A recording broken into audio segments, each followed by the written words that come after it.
Hello and welcome to Americans Learn. My name is Lauren and today I am looking at an Extinct Zoo video. This one is a little bit different than some of the things I've seen by them before. This one is the lands that no longer exist. So most of the videos I've seen by Extinct Zoo are more about animals. So I'm curious to see, like, I guess we're talking about places today? That's just something different and I'm really excited to give it a shot. So without any further ado, let's begin. Gets under a lot of people's skin. You know what surprisingly gets under a lot of people's skin, be it if they're a child or an adult? Being told what to do. That's true. Or perhaps even more so, what they can't do. And That's I'm also sure true. you can relate to this on at least some level. Maybe a teacher told you to stop picking your nose once, or your boss made you attend some pointless meeting. Or perhaps, even in the worst of cases, Your parents told you to clean up your room and it's like, I was literally about to, and now, no, actually. How about that? My parents had like a sixth sense for whenever I was about to start cleaning my room to be like, you know what? It's time to clean. And then they would show up, you need to clean this disaster. And it's like, there's 5 pieces of paper on the floor. You can like relax. It's not a disaster. It's totally fine. But then as soon as they would yell at me to clean up my room, I no longer wanted to. told you to put down your phone while you're watching one of our videos. Blasphemous, I know. So if that already makes your blood boil, as it should, hold on to your temper, because I'm about to hit you with a few more things that you cannot do. And I don't mean things that you shouldn't, or probably won't do, more like things that are literally That was like new. This is like a new video. Because that thing just happened. Holy shit, yeah, this came out 2 weeks ago. I was like, I reckon I know that thing. That CEO stole the ball from the kid, or the hat from the kid. possible. As today we're going to take a look at a few ancient places that humans used to live. Places that simply no longer exist. Not fair, right? Now off the rip, you may be thinking of places like Pompeii, the Roman city that was wiped out by volcanic eruption. But I'm not referring to any ancient cities. Instead, I'm talking about entire pieces of land which were once explored by our ancestors that have literally vanished from the face of the earth, along with all the wonders they held. Many of which don't even exist anymore anywhere, including extinct prehistoric animals and lost cultures. Yeah, I know there's And been a lot perhaps of no animals ancient land better represents we've these two never things heard than the tell giant of. realm of Doggerland. And yes, this is both an actual place and its real name. Today, Doggerland? the United Kingdom is known for being isolated from the rest of Europe, something which they really took to heart during Brexit. But once upon a time, they weren't so distant, and in fact, were close neighbors who were once connected to the rest of the continent through what is now known as Doggerland, a massive landmass that in its prime was even larger than certain countries like Switzerland or the Netherlands. And that's pretty massive for a now disappeared land, and also massive in terms of what was lost. Which also makes one wonder, how is something like this even discovered? And that's actually a pretty unusual story. Imagine yourself back in the late 19th century, and you're an English fisherman, working out on a trawler along the Dogger Banks. Not the most flashy job, and probably one that got pretty harsh at times, with chilly weather and lashing rain. But then, one day while you were out on your usual route, you start seeing some strange things among your normal catch. Namely, what seems to be a bunch of plant material. Specifically, the type you'd see from plants on land, not what you'd expect at the bottom of the seafloor. And while you may not be all that excited to be pulling up plants instead of fish, I will say congrats, because you've just become one of the first people to find any evidence of Doggerland, and now of course forgotten land. And this story is basically how it went down in real life, with a trawler revealing that plant matter existed in the depths of the North Sea, which was unlike anything you'd expect to find. And things soon got stranger, as other items were recovered from the abyss, with a big find consisting of a lump of peat which possessed a barbed antler point, emphasis on the barbed part, because what this implies is that humans manipulated it. In other words, they discovered a man-made relic from the Ice Age, which was dated to between 6,000 and 12,000 years ago. And so all of this sparks the not that long for the land to have completely disappeared like that. I mean, I guess there's places like the Black Sea. I think there are places that it's like, I guess they're covered in an ocean now. That makes a certain amount of sense. We're seeing that happen with like Florida too, where it's like, it's possible in 1,000 years, Florida won't be there anymore. It'll just be covered by ocean. Okay. Though there'll still be the old tales of Florida man when Florida disappears for a little while. But 12,000, okay, that's less time than I thought. Initial and perplexing idea that a real lost world resided at the bottom of the sea.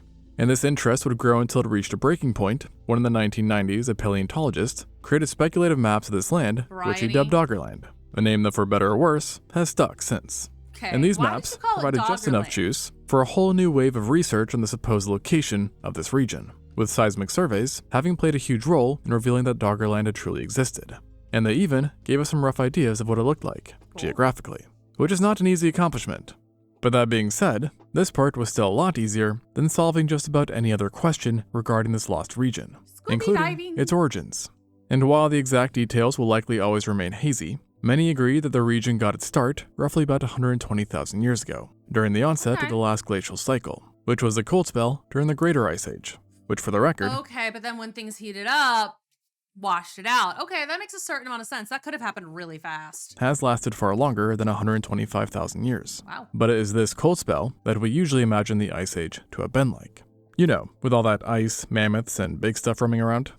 And with the arrival of this last glacial cycle, the world's sea levels drastically dropped as ice extended farther, and thus exposing Doggerland to the world. Okay. However, I will mention that its land has been exposed periodically prior as well, but the term Doggerland explicitly applies to the region as it was during this last glacial period. Now, given its higher latitude, and the fact that, well, the Ice Age is raging on, it shouldn't come as a complete shock that you would have needed to pack a few jackets, warm mitts, and most likely some mammoth repellent warmers. just to visit. However, timing would be very important to determine your exact packing list, as this lost land experienced many different biomes over the ages, especially as the Ice Age warmed, leading to times of tundras, temperate grasslands, and forests, where rolling hills, valleys, wetlands, lagoons, and plains were plentiful. And these environments actually made Doggerland exceedingly fertile at different points. Okay. And we know that many walks of life ended up taking residence here, as fossils from literal lions, wolves, hyenas, mammoths, saber-toothed cats, Literally bison, everything. deer, Wow. aurochs, and woolly rhinos have all been discovered by boats. Wow. And of course, from the title of this video, we humans are included in this list as well. Yet I'm using the term humans as a rather general term, Ooh, as actually the oldest known Neanderthals? people of Doggerland were not necessarily us, so to speak, but rather our Neanderthals. cousins, the Neanderthals. As a skull fragment belonging to a young man was located in Middle Deep, some 16 kilometers or 10 miles off the coast of Zealand, which dated to 40,000 years ago. On Wow. top of this, is a various long tools time. and weapons attributed to Neanderthals were found as well, including flint flakes and spearheads, suggesting that our close relatives once used Doggerland as hunting grounds and a place to gather resources. And you know how the old saying goes, sharing is caring. And eventually our kind, Homo sapiens, made their way over to Doggerland as well. And it is possible that commingling occurred between us and our Neanderthal cousins, but for now, it does seem rather doubtful, considering that the oldest skeleton from a Doggerland Homo sapien is only about 13,000 years old. And not to mention the fact that most other So finds attributed So other Neanderthals and Homo sapiens would have had more, like, in other places. It just seems unlikely that here they interacted. Okay. I like their little necklaces. to our kind represent the Mesolithic period, which took place between 15,000 to 5,000 years ago. And in this age, Doggerland and the rest of the world had warmed up quite a bit, and melting ice had created endless coastlines, salt marshes, mudflats, and beaches, while inland areas were invaded by streams, rivers, lakes, and marshes, and in turn causing an explosion in life, and leading some to consider Doggerland as Europe's most prosperous region for hunting, foaling, and fishing during the Mesolithic. And this hunch is reflected by the abundance of human tools found here, including stone ones like axes, hammers, and adzes, Alright, so and full-on over Stone Age 2,000 stuff. barbed points, which is a lot of barbs, That's but a at lot least of- they're not yeah. Karens. But sadly though, beyond these tools, not a whole lot of info exists on the ancient people of Doggerland. And what I can say is that certain studies do suggest they mainly belong to haplogroup I, and were hunter-gatherers. Okay. However, given the size of the area and its prosperity, there were ultimately many groups, including various cultures, that were posted up here, possibly including populations belonging to the Maglemosian culture, who might have occupied the eastern plains, forests, and coasts of Doggerland. I don't know anything about And that. most of these guys would have been nomadic, but some seem to have settled down in these lands as well, utilizing huts made out of bark. And in total, it's believed that Doggerland would have supported at least 10,000 individuals at Wow. any given time, whose entire lives and history surrounded this lost world, but which to them was simply home. And Crazy. sadly, this home would eventually turn into a straight-up nightmare, as beginning roughly 12,000 to 11,000 years ago, the interglacial period started to come to a close, leading to a sharp rise in temperatures. Yep, that's And what for I a time, thought. this actually created a relatively warm paradise in Right. Doggerland. But eventually, the illusion was Flooding. shattered, as the ice continued to melt, leading to the land slowly beginning to vanish beneath the waves. Yep. Meanwhile, as the ice vanished, the great release of weight started to tilt Doggerland, and thus speeding up its destabilization. Oh, weird. And over the next few thousand years, its inhabitants would start to notice more frequent and severe flooding, first along the coasts, but then eventually inland, forcing many to abandon their homeland entirely. And unfortunately, things would only get grimmer, especially 8,200 years ago, which might sound pretty specific, but was a very important and devastating time, as it was roughly then when Doggerland experienced the Storegga slide, also known as the Storegga tsunami, a giant submarine landslide which occurred after the partial collapse of a coastal shelf in the Norwegian Sea and sent waves as tall as 8-story buildings crashing into Doggerland and the surrounding areas, causing absolutely catastrophic damage to the coastal communities, who, mind you, likely had never even seen a tsunami before. Right?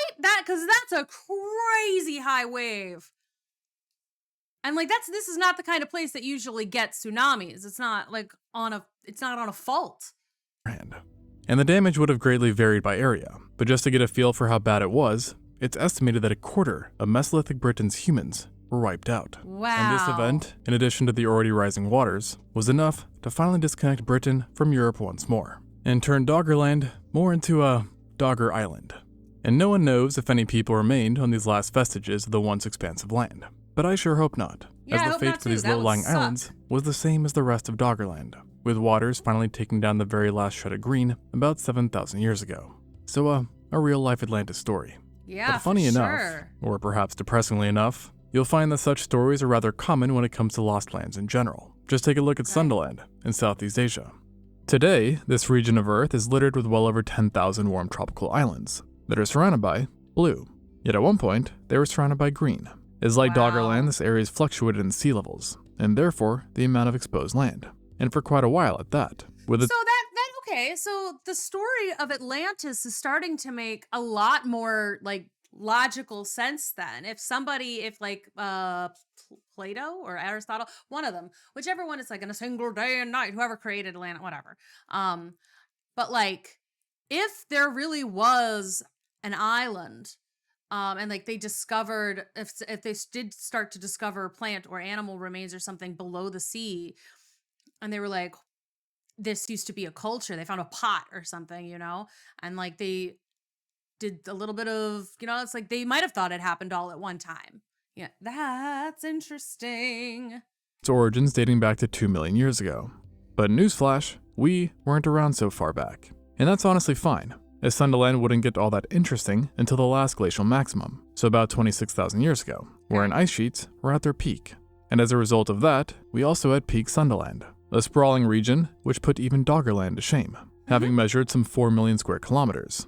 Wow. In other words, bigger than India. Wow. And despite Sundaland being in its prime during the height of the Ice Age, do not expect a frozen wasteland, as it was situated along the equator, and likely would have been the place to be back in those days, with the temperature being about 3 to 4 degrees Celsius, or 5 to 7 degrees Fahrenheit lower than now, which is not exactly insignificant, but we're still talking about temperatures akin to present-day Ecuador. Yeah. So not chilly, no pun intended.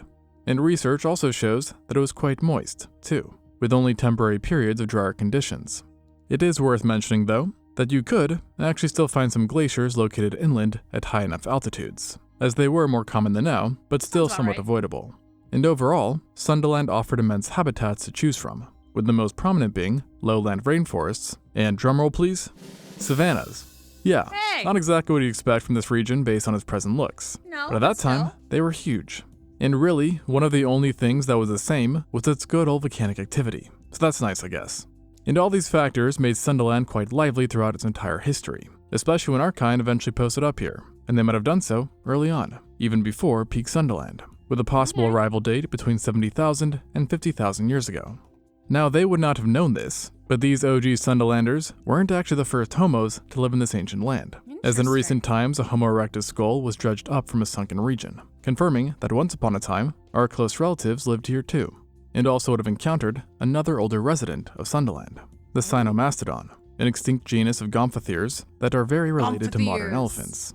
But with all this said, any sign of theirs, or the Erectus' presence, was likely already hidden by the time Sapiens arrived, which is a darn shame, but Sapiens did still see some lively things, literally, as Sundaland continued to teem with life, and this included an insane amount of turtles, crocodilians, pythons, hippopotamidae, rhinos, tigers, bovids, cervids, and proboscideans.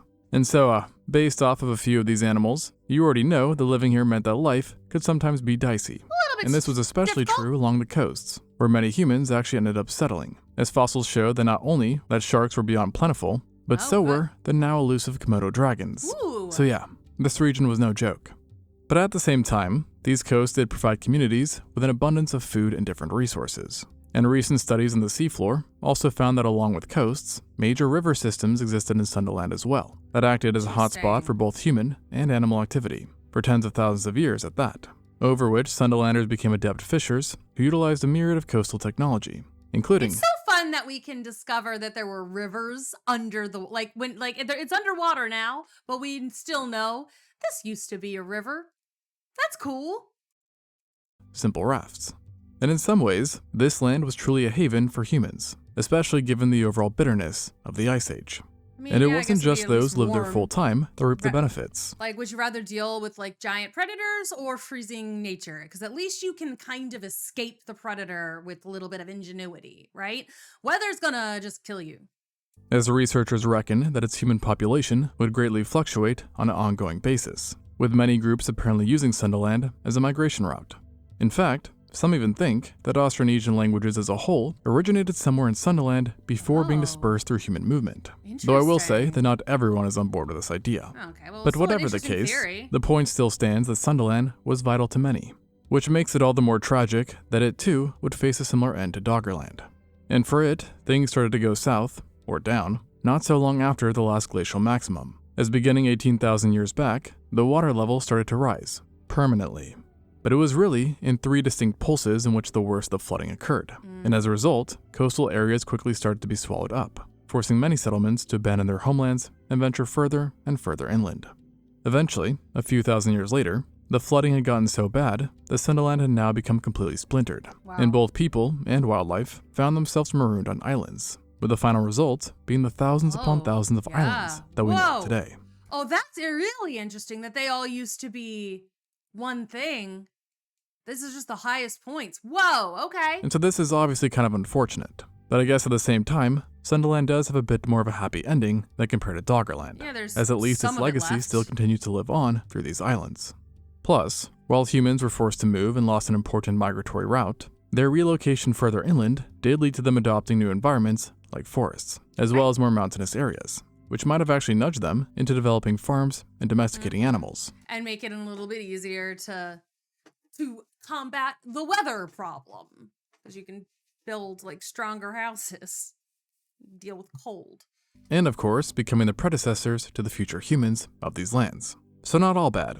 Though I do admit that having a giant India-sized land to explore, with crazy wildlife and savannas, wouldn't be so bad either.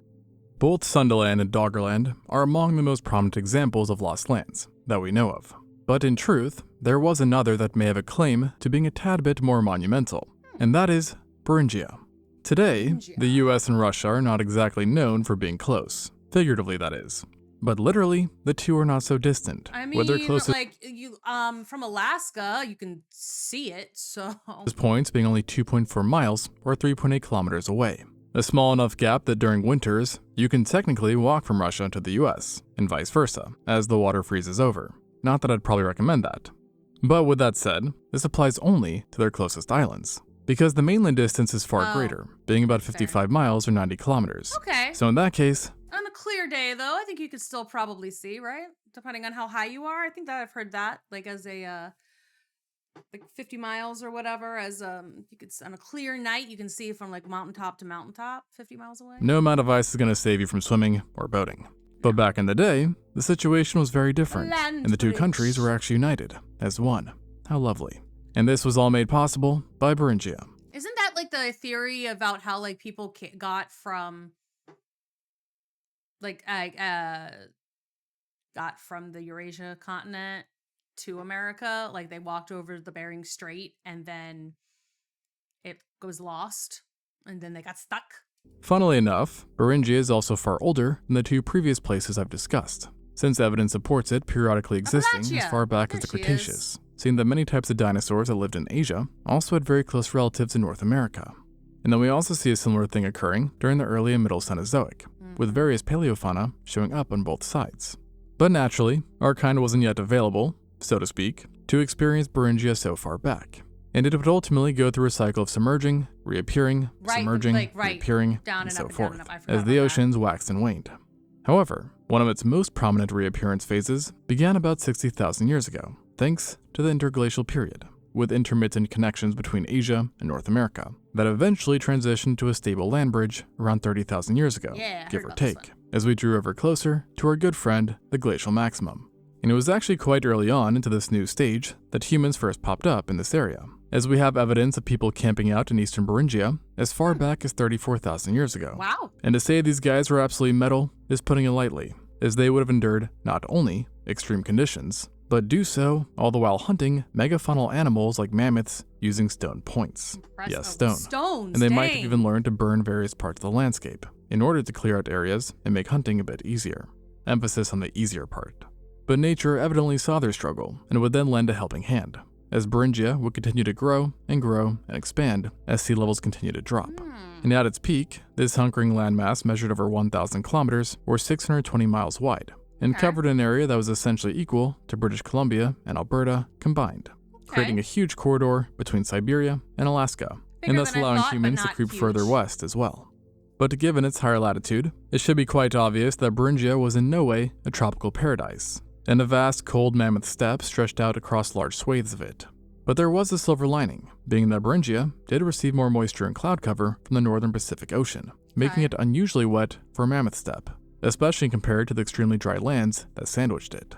And this unique weather ultimately helped to create a shrub tundra habitat that effectively turned it into an ecological refugium for vast amounts of plants and animals, humans included, who actually might have temporarily been wiped out of the surrounding more harsher areas as the Ice Age intensified. Okay. And so, we often think of this area as having only served as a stepping stone between Asia that's what and I North was sort of America. thinking. But in reality, this was in some ways a sanctuary. And given the conditions, it meant that a lot of people permanently lived within its confines too, where they likely encountered an unimaginable amount of strange life. Yeah, like I was saying, like I usually thought about it as the stepping stones. This is how they got across, and then the sea levels rose again. I really hadn't considered that people would stick around. Which included camels, mammoths, mastodons, giant beavers, at least one kind of ground sloth, Hi, sloth. and then the bit more feisty homotherium and short-faced bears. I do love who a definitely ground made sloth. life interesting I'm so for the sad they don't exist Beringians. anymore. And then, of course, you can't forget about the animals that are still around, like wolves, extant bears, foxes, otters, numerous small animals, and the list goes on.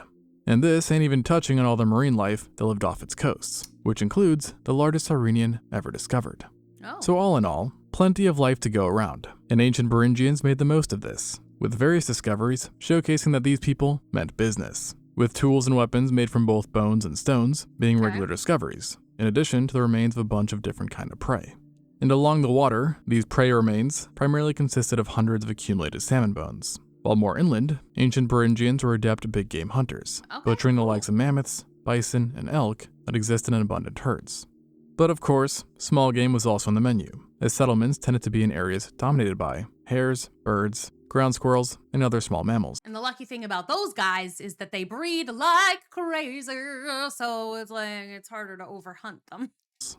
So clearly, hunting was booming, and these groups even set up complex infrastructure in order to maximize efficiency, with one community located at the Upward Sun River site having constructed spike camps. In other words, minimal temporary bases where they would hunt and stack up on resources, before then transferring them to a central main settlement, which in this case supported a population possibly in the low thousands. Wow. And similar to Doggerland, it is believed that up to 10,000 people permanently lived on the actual land bridge. Whoa! However, as you may know, not all humans were down to settle here. Not sure that I blame them given the presence of homotherium and the short-faced bear.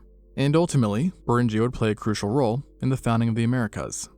At first, access would have been cut off through the massive Wisconsin glaciation. Hey, But eventually, Wisconsin. as things heated up, ice-free corridors formed through the giant ice sheet, allowing small groups to venture further south. Oh, cool. And these adventurous people, now regarded as Paleo-Indians, turned out to have made the right decision, as Beringia was ultimately doomed by that very same melt.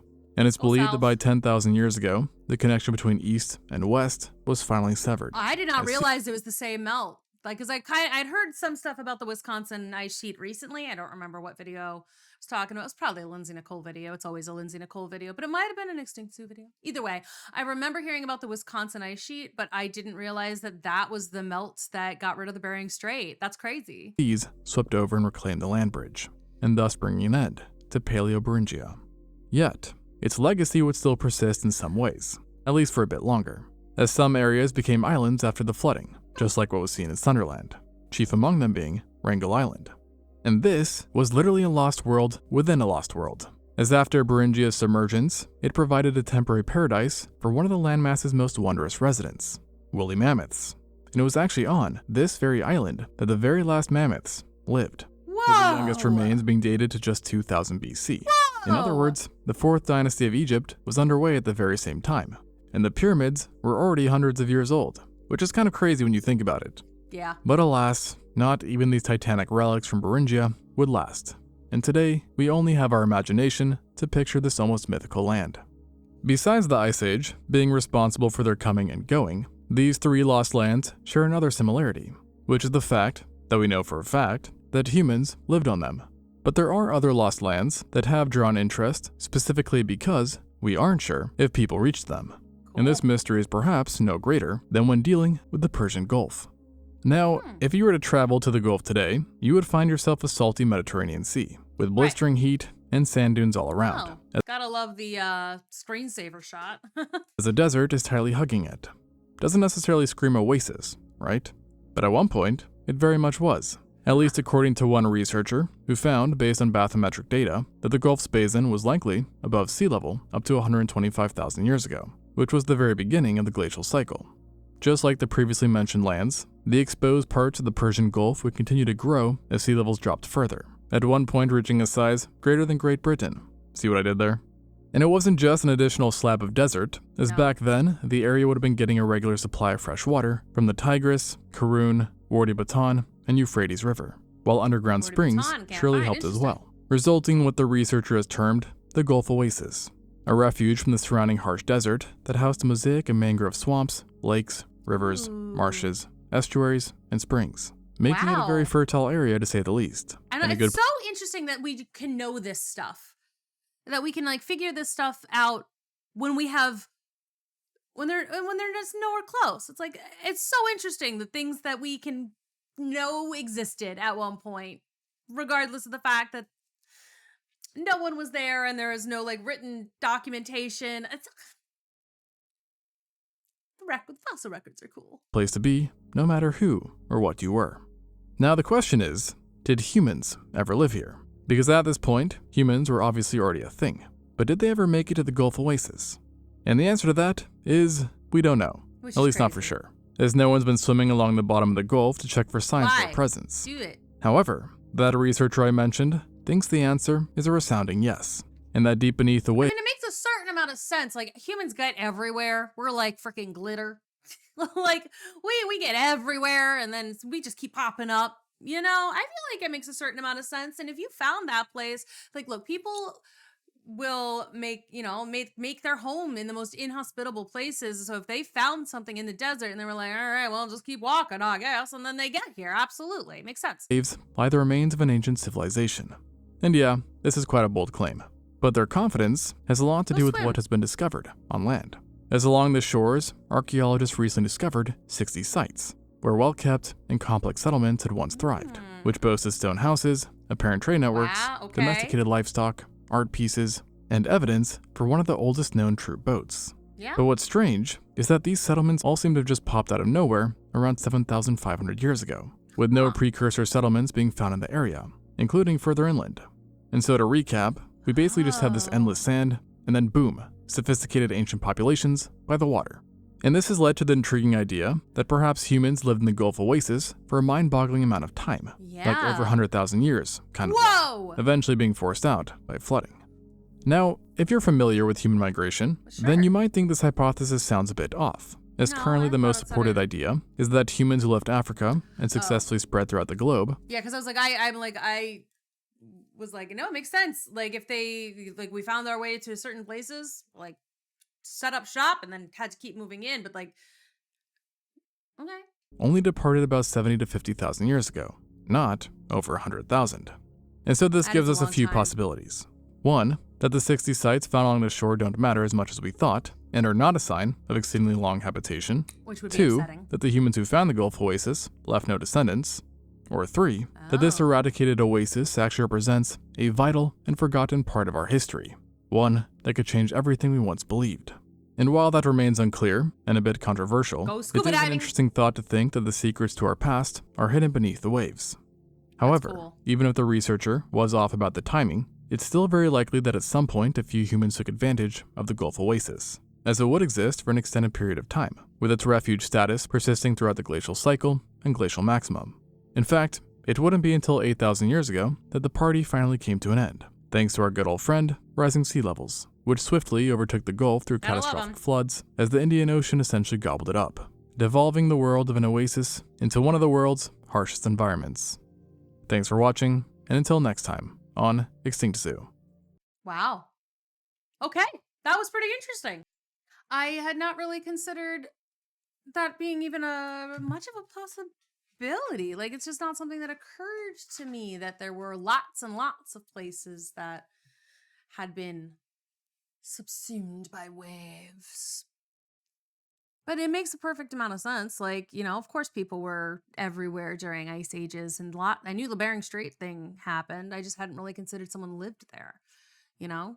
But I guess all of these rise and falls, they happened over centuries. So, you might not notice right away what's going on, especially with like lack of communication, and like it's like, well, we go to this place every year to fish at this time of year, and then like slowly you realize, wait a minute, it's closer this year than it was before. I don't know, I find it interesting. So that's really cool. It is very Atlantis-y. I like seeing where possible stories, like, and like, again, things like from ancient Greece where they saw similar like evidence and came up with the idea of Atlantis. That's cool.